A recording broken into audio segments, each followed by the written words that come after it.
बहुत स्वागत है आपका 10वीं परीक्षा विशेष क्विज श्रृंखला मार्गदर्शन क्विज श्रृंखला में।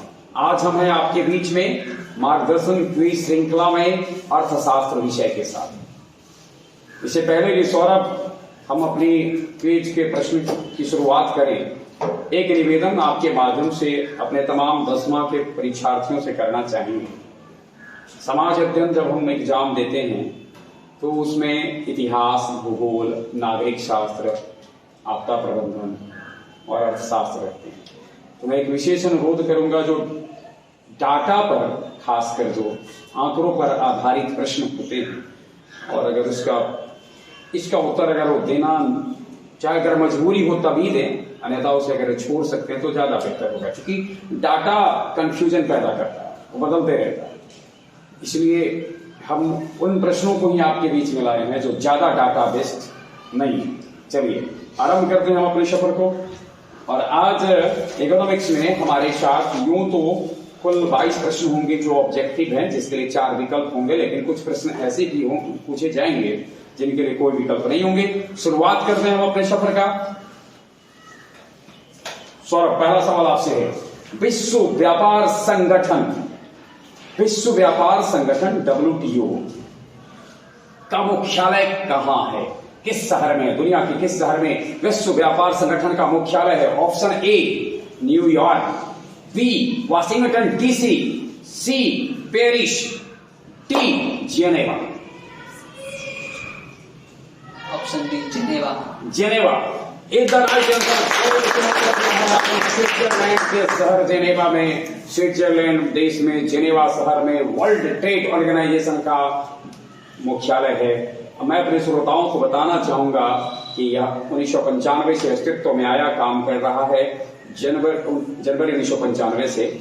इससे पहले इसके जगह पर था GATT, general agreement on trade and draft. 1994 में उसे नष्ट कर दिया गया। WTO में वर्तमान में 164 देश इसके सदस्य हैं। अगला सवाल आपसे है, आपको बताना यह है कि भारत सरकार ने उदारीकरण, निजीकरण और वैश्वीकरण की नीति, उदारीकरण, निजीकरण और वैश्वीकरण, लिबरलाइजेशन, प्राइवेटाइजेशन, ग्लोबलाइजेशन, LPG की नीति किस वर्ष शुरू की थी? नई आर्थिक नीति कह सकते हैं इसका। किस साल भारत सरकार के द्वारा इसको प्रचलन में लाया गया? ऑप्शन ए 1991 ईस्वी, बी 1995 ईस्वी, सी 1990 और डी इनमें से कोई नहीं। ऑप्शन ए 1991 ईस्वी में बिल्कुल सही है आपने। तब हमारे देश के प्रधानमंत्री थे नरसिम्हा राव जी प्रधानमंत्री थे और मनमोहन सिंह उन दिनों वित्त मंत्री थे। दोनों की संयुक्त प्रयास से भारत में निजीकरण, उदारीकरण और वैश्वीकरण की शुरुआत हुई और बहुत हद तक परिवर्तन हुआ। अगला सवाल है आपसे कि विश्व उपभोक्ता अधिकार दिवस, उपभोक्ता को जागरूक करने के लिए कई प्रयास भी किए जाते हैं। विश्व उपभोक्ता अधिकार दिवस किस तिथि को मनाया जाता है? विश्व उपभोक्ता अधिकार दिवस 17 मार्च, 15 मार्च, 19 अप्रैल, 22 अप्रैल। ऑप्शन बी 15 मार्च। 15 मार्च को उपभोक्ता दिवस मनाया जाता है। सही उत्तर आपका है। मैं अपने श्रोताओं को बताना चाहूंगा कि राष्ट्रीय उपभोक्ता दिवस 24 दिसंबर को मनाया जाता है।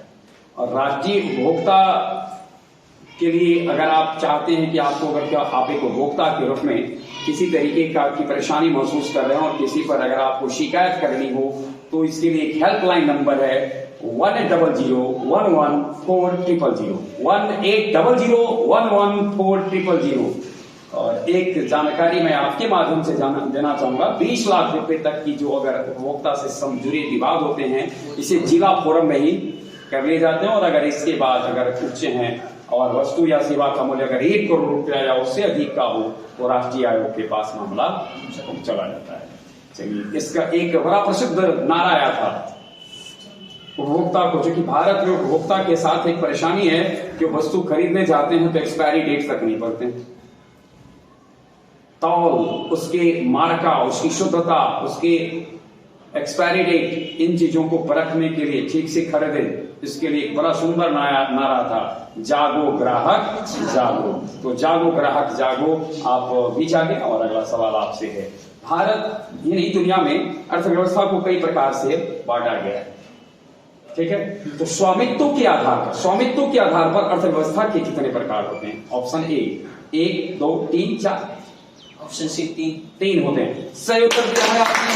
जब अर्थव्यवस्था में सेवा उत्पादन के साधनों का स्वामित्व एक व्यक्ति के हाथ में होता है तो निजी, जब वो सरकार के हाथों में है, सबके हाथों में है तो उसे सार्वजनिक, और जब कुछ निजी मामले हो कुछ सार्वजनिक हो तो दोनों मिलाकर के कहा जाता है मिश्रित। तो 3 प्रकार की है, पूंजीवादी अर्थव्यवस्था, समाजवादी अर्थव्यवस्था और मिश्रित अर्थव्यवस्था। आप बता सकते हैं कि भारत इन तीनों अर्थव्यवस्था में से किसका एग्जाम्पल है? मिश्रित अर्थव्यवस्था का एग्जाम्पल। इसके अलावा भी भारत में तो ऐसी अर्थव्यवस्था पर चर्चा आगे है तो थोड़ा सा हम रुकते हैं। एक अर्थव्यवस्था विकास के आधार पर होता है, विकसित, विकासशील और अल्प विकसित, है ना। तो भारत की जो अर्थव्यवस्था है वो किस तरीके की है? विकासशील अर्थव्यवस्था। आपने, और विकासशील देशों को तीसरी दुनिया का देश कहा जाता है। भारत उस देश का अग्रणी है, हालांकि अभी से बहुत जल्दी दुनिया की बड़ी अर्थव्यवस्था के रूप में भारत ने अपने को तब्दील किया है और बहुत जल्दी हम विकसित अर्थव्यवस्था से बढ़ करके महाशक्ति में चले जाएंगे। दुनिया के देश को महाशक्ति, विकसित, विकासशील और विकसित की श्रेणियों में वर्गीकृत किया गया है। अगला सवाल आपसे है, अब तो नहीं रहा अस्तित्व में भारत में योजना आयोग, आ गया उसकी जगह पर नीति आयोग। लेकिन योजना आयोग स्थापित किस साल किया गया? 15 मार्च 1950, 15 सितंबर 1950, 15 अक्टूबर 1951, इनमें से कोई नहीं। 15 मार्च 1950। 15 मार्च 1950 को स्थापित किया गया था। बिल्कुल सही उत्तर दिया है आपने। अगला सवाल आपसे है, भारत में वित्तीय वर्ष की शुरुआत कब से होती है? यानी एक वर्ष जो होता है, सामान्यतः जब हम लोग कहते हैं 1 जनवरी से 31 दिसंबर, तो इस तरह से वित्तीय वर्ष की शुरुआत जो है वो कब से है? 1 जनवरी से 31 दिसंबर तक, 1 जुलाई से 30 जून तक, 1 अप्रैल से 31 मार्च तक और 1 सितंबर से 31 अगस्त तक। 1 अप्रैल से 31 मार्च। 1 अप्रैल से, यानी कि वित्तीय वर्ष की शुरुआत अप्रैल महीने से होती है। बिल्कुल सही उत्तर दिया है आपने, 1 अप्रैल से मार्च तक। और अगला सवाल आपसे, भारत का सर्वाधिक प्रति व्यक्ति आय वाला राज्य बताना है आपको, जो हम 4 ऑप्शन देंगे उसमें से। बिहार, पंजाब, उत्तर प्रदेश, गोवा। गोवा में प्रति व्यक्ति आय सर्वाधिक गोवा में। सही उत्तर, बिल्कुल सही उत्तर बताया। बचपन में हमने पढ़ा था, मुद्रा के 4 कार्य महान, मापक, मानक, संचय, भुगतान। मुद्रा के 4 कार्य महान, मापक, मानक, संचय, भुगतान। किसका कथन है? मुद्रा वह है जो मुद्रा का कार्य करती है। यानी मुद्रा की जो कार्य है, विनिमय का, मुद्रा मापन का, है ना, सबका कार्य करती है। ऑप्शन आपके लिए, ये कथन किसका है? मुद्रा वह है जो मुद्रा का कार्य करती है। पोल वर्न का, नैक का, सेलिगमैन का, हार्टले विदर्स का। हार्टले विदर्स का क्या है आपने? और भारत में करेंसी जारी करने वाली संस्था का नाम आपको बताना है। करेंसी जारी कौन करता है? वित्त विभाग, वाणिज्यिक bank, reserve bank of India, इनमें से सब। Reserve bank of India. Reserve bank of India. और भारत में अभी दौर चल रहा है बहुत कुछ को प्राइवेटाइजेशन करने का, लेकिन एक वक्त आया जब एक ही दिन में, एक ही वर्ष भारत के 14 बैंकों का राष्ट्रीयकरण कर दिया गया था। ऐसा करने वाली प्रधानमंत्री थी, करने वाली मैं बोल दिया, समझ ही गए होंगे, प्रधानमंत्री थी श्रीमती इंदिरा गांधी। आपको बताना वो साल कौन था? इतिहास भी चाहिएगा तब बता दे सकते हैं। सालवा तो आपको बताना ही है। 15 अगस्त 1968 को, 26 जनवरी 1969 को, 14 जुलाई 1969 को और 2 अक्टूबर 1970 को। 14 जुलाई 1969। 14 जुलाई 1969 को बिल्कुल सही उत्तर दिया है। इस दिन की फ्रांस अपना राष्ट्रीय दिवस भी मनाता है। हाँ, अच्छा, बिल्कुल सही उत्तर है आपका। और अगला सवाल अब आपसे पूछते हैं, भारतीय रिजर्व बैंक की स्थापना कब, किस वर्ष हुई थी? ध्यान से सुन ले, विकल्प दे देते। 1929 में, 1935 में, 1949 में, 1951 में?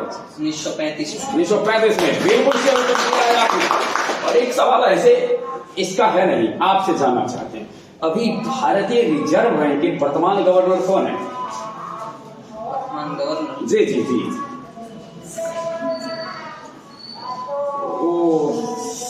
कुछ हम याद करें, शक्तिकांत दास। कौन है? शक्तिकांत दास हैं। और अगला सवाल आपसे है, कम से कम कितने व्यक्ति जब एक साथ होते हैं तो सहकारी समिति का गठन होता है? सहकारी समिति के गठन के लिए कितने व्यक्तियों की जरूरत है? 10, 12, 14, 15? 10। बिल्कुल सही उत्तर दिया है। और अगला है नाबार्ड। नाबार्ड का एक बैंक है। नाबार्ड की स्थापना किस वर्ष हुई थी? 1980, 1981, 1982, 1985? 1982। 1982, सही उत्तर दिया है आपने। अगला सवाल है, जवाहर रोजगार योजना कब लागू की गई थी? 1998 में, 1989 में, 1990 में, 1992 में? 1989। 1989 में जवाहर रोजगार योजना शुरू की गई थी। सही उत्तर दिया है। आप ठंडा पीते हैं? कौन सा पेय आपका सबसे पसंदीदा है? Thums Up. अच्छा, चलिए थम्स अप पर एक सवाल पूछ देते हैं आपसे। वो पार्ले जी का प्रोडक्ट था, पार्ले जी बिस्कुट वाला पार्ले समूह का प्रोडक्ट था। पार्ले समूह का प्रोडक्ट था थम्स अप, जिसे विश्व बैंक, जिसे एक मल्टीनेशनल कंपनी ने खरीद लिया। वो कौन सी कंपनी थी जिसने थम्स अप को खरीद लिया? कोका कोला, एलजी, रिवॉक, इनमें से कोई नहीं? Coca Cola. कोका कोला, बिल्कुल सही उत्तर दिया है। लिखा रहता है कोका कोला में, आपने थम्स अप पिया होगा तो ए प्रोडक्ट ऑफ कोका कोला। बहुराष्ट्रीय कंपनी समझते ही होंगे। बहुराष्ट्रीय कंपनी जिसकी एक से अनेक देशों में, यानी भिन्न भिन्न देशों में जिसके व्यापार चलते हैं, वो बहुराष्ट्रीय कंपनी कहलाती है। अगला सवाल आपसे है, मॉल उपलब्ध कराती है वस्तुओं को, मॉल वस्तुओं को उपलब्ध कराती है अलग भिन्न भिन्न स्थानों पर जाकर के। एक, कुछ वस्तुओं को यहाँ, कुछ वस्तुओं को वहां। तीसरा, सभी वस्तुओं को एक ही स्थान पर। और चौथा, चुनी चुनी गई वस्तुओं को किसी खास स्थान। सभी वस्तुओं को एक ही स्थान। सभी वस्तुओं को एक ही स्थान पर, बिल्कुल सही है आपको। सभी वस्तुओं को एक ही स्थान पर। मॉल मतलब बाजार में जो भिन्न भिन्न जगह होते हैं उसके बदले एक ही होता है। एक को, मॉल को अगर हम एक्सप्लेन करना चाहें तो ऐसे कह सकते हैं, market in A hall. Market in A hall, बिल्कुल सही उत्तर। अगला सवाल आपसे है, अंतर्राष्ट्रीय व्यापार संबंधी नियमों को निर्धारित करने वाली संस्था कौन है? अंतर्राष्ट्रीय व्यापार संबंधी नियम को निर्धारित करती है यूएनओ, IMF, वर्ल्ड बैंक, इनमें से कोई नहीं? World bank. वर्ल्ड बैंक, सही उत्तर दिया है आपने।